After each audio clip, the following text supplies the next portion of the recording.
Hello friends, welcome to gain knowledge. मैं हूं आपका फ्रेंड सचिन। आज इस वीडियो सीरीज में हम लोग बात करने वाले हैं representation of floating point number. तो चलिए देखते हैं कि फ्लोटिंग पॉइंट को कैसे रिप्रेजेंट करते हैं और उसका इसमें कौन कौन से ऑपरेशन लगते हैं। तो फ्रेंड्स, अगर कोई भी नंबर मान लीजिए इसे 43.76 इंटू 10 पावर 6, ये हमारा किसमें फ्लोटिंग नंबर। फ्लोटिंग नंबर ये मीन्स क्या होता है फ्रेंड्स कि हम मैक्सिमम से मैक्सिमम नंबर को हम एक लाइन में लिख नहीं सकते, इसलिए क्या करते हैं इसको पावर के रूप में लिखते हैं। या तो हम मिनिमम से, अगर जैसे मान लीजिए 3 पॉइंट डेसिमल के बाद 3 number, 4 number, 5 number, 6 number, 7 number, तो इसको हम लिख नहीं सकते, इतना सुटेबल नहीं होगा। तो इसको क्या करते हैं पावर के फॉर्म में लिख देते हैं। तो इसी को हमारा इसी क्या कहते हैं फ्लोटिंग पॉइंट रिप्रेजेंटेशन। तो जैसे देखिए यहाँ दिया 43.76 इंटू 10 पावर 6। तो फ्रेंड्स जनरली इसके दो पार्ट्स होते हैं। पहले पार्ट्स को हम क्या कहते हैं मैंटीसा है, इस वाले पार्ट को हम क्या कहते हैं मैंटीसा, और ये पावर वाले पार्ट को हम क्या कहते हैं एक्सपोनेंट। तो ये हमारा वे होता है फ्लोटिंग पॉइंट को रिप्रेजेंट करने का। अब चलिए हम इस पर देखते हैं arithmetic operation with floating point. Floating point पे अगर हम अरिथमेटिक ऑपरेशन करते हैं, मतलब एडिशन, सब्ट्रैक्शन, मल्टीप्लीकेशन, डिवीजन, तो इसको क्या क्या मेथड्स होते हैं। तो फ्रेंड्स सबसे पहला हम देखते हैं एडिशन। एडिशन जैसे दिया है कि 0.4546 e power 3 and 0.45433 e power 7, तो इसको हमें ऐड करना है। तो फ्रेंड्स हमें इसमें ये ध्यान देना होगा, ऐड और सब्ट्रैक्शन के लिए हमारा फ्लोटिंग पॉइंट का जो रूल है वो सेम ही है। इसमें क्या करते हैं, अगर हमें एडिशन या सब्ट्रैक्शन करना होता है तो हम इन दोनों का सबसे पहले एक्सपोनेंट देखेंगे। इन दोनों का अगर दोनों नंबर दिया है, क्योंकि ऑपरेशन दो ही नंबर पे होगा, तो इन दोनों नंबर का सबसे पहले हम एक्सपोनेंट देखेंगे। तो हम एक्सपोनेंट देख रहे हैं कि एक पे ई पावर 3 है, एक पे ई पावर 7 है। तो क्या करेंगे, सबसे पहले हम इनके एक्सपोनेंट को इक्वल करेंगे। या तो हम इसको इसके इक्वल कर सकते हैं, या तो इसको इसके इक्वल करते हैं। तो जैसे हमने किया, इसको जो 0.4546 को हमने इसके ई पावर 7 के फॉर्म में चेंज कर दिया।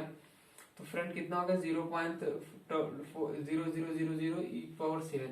फ्रेंड्स ये 00 कैसे आया, अगर हम किसी भी फ्लोटिंग पॉइंट, अगर किसी भी डेसिमल के लेफ्ट साइड जाते हैं, अगर लेफ्ट साइड जाते हैं तो क्या होता है कि हमारे जो पावर में इंक्रीमेंट होता है। लेफ्ट साइड क्या होता है, लेफ्ट साइड पावर इंक्रीमेंट होता है, मतलब बढ़ता है। अगर हम राइट साइड जाते हैं, राइट साइड जाते हैं तो क्या होता है डिक्रीमेंट। तो हम लेफ्ट साइड आए हैं, इस साइड आए हैं, तो इस साइड अगर पॉइंट के 1 2 3 4 पॉइंट के जो 4 अंक लेकर जाएंगे तो क्या होगा, ये तो सब हट जाएंगे, तो क्या क्या बचेगा, यहाँ जीरो ही बचेगा। इसलिए 0.000 और क्या कर डेसिमल के 4 पॉइंट इधर लेकर गए, तो इसलिए क्या होगा 3 + 4 करेंगे तो ई पावर 7, और ये हमारा है ही, तो इसको जो हम ऐड करेंगे 0.54333 ई पावर 7। फ्रेंड्स जनरली ये था हमारा एडिशन। सब्ट्रैक्शन में भी सेम चीजें होता है कि इसमें सबसे पहले हम इन दोनों को एक्सपोनेंट को इक्वल करेंगे। तो जैसे देखिए हम यहाँ पे इसको एक्सपोनेंट को इक्वल किए।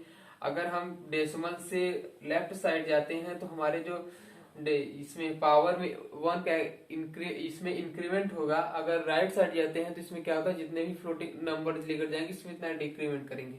तो इसको हम देखिए इसके इक्वल कर लिए, इन दोनों का एक्सपोनेंट इक्वल हो गया, इसको माइनस कर दिए। तो फ्रेंड्स ये था हमारा एडिशन और सब्ट्रैक्शन। और जैसे अब मल्टीप्लिकेशन की बात करें तो मल्टीप्लिकेशन और डिवीजन में फ्रेंड्स जैसे हम लोग नॉर्मली क्वेश्चन हम लोग 5th 6th में लगाए हुए हैं, इसी पे बेसिस होता है। इसमें क्या होता है कि जैसे हम लोग मल्टीप्लाई का हमारा रूल क्या होता है कि अगर हम किसी भी नंबर से मल्टीप्लाई करते हैं तो इसका जो पावर होता है वो ऐड हो जाता है।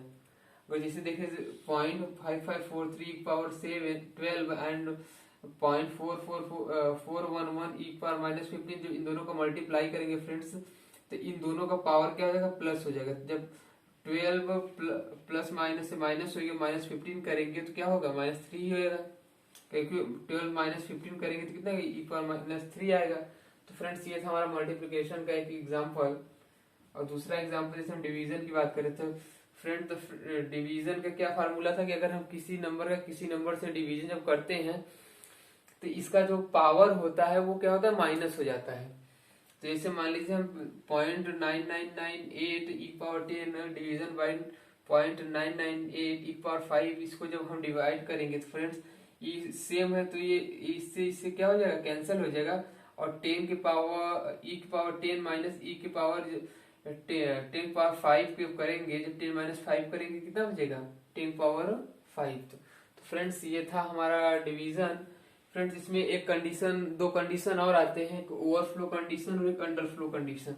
ओवरफ्लो कंडीशन क्या होता है, जब हमारा ई का जो पावर है वो 2 डिजिट से ऊपर हो जाए, मतलब E99, मतलब अगर हम फ्लोटिंग, अगर हमारा जो कोई भी पावर होता है इसको हम मैक्सिमम 2 ही नंबर में रिप्रेजेंट करते हैं। तो जो अगर ये 99 से जब ग्रेटर हो जाए, मतलब 100 हो जाए या 99 रहे, तो इसको क्या कहते हैं, इस कंडीशन को क्या कहते हैं, ओवरफ्लो कंडीशन। और अंडरफ्लो कंडीशन क्या होता है कि अगर माइनस ई पावर माइनस 99 से कोई भी नंबर लेस, मतलब जैसे ई पावर माइनस 100 हो जाए, तो इससे क्या होगा कि हमारे इस जो कंडीशन आता है इसको क्या कहते हैं, हम अंडरफ्लो कंडीशन कहते हैं। तो फ्रेंड्स ये था हमारा ओवरफ्लो कंडीशन और ये था हमारा अंडरफ्लो कंडीशन। फ्रेंड्स अगर आपका ये कॉन्सेप्ट क्लियर हो फ्लोटिंग पॉइंट नंबर का, तो चैनल को वीडियो को लाइक करिएगा, चैनल को सब्सक्राइब करना ना भूलिएगा, जिससे मेरी हर नई आने वाली वीडियो सबसे पहले आपको पहुंचे। Thank you.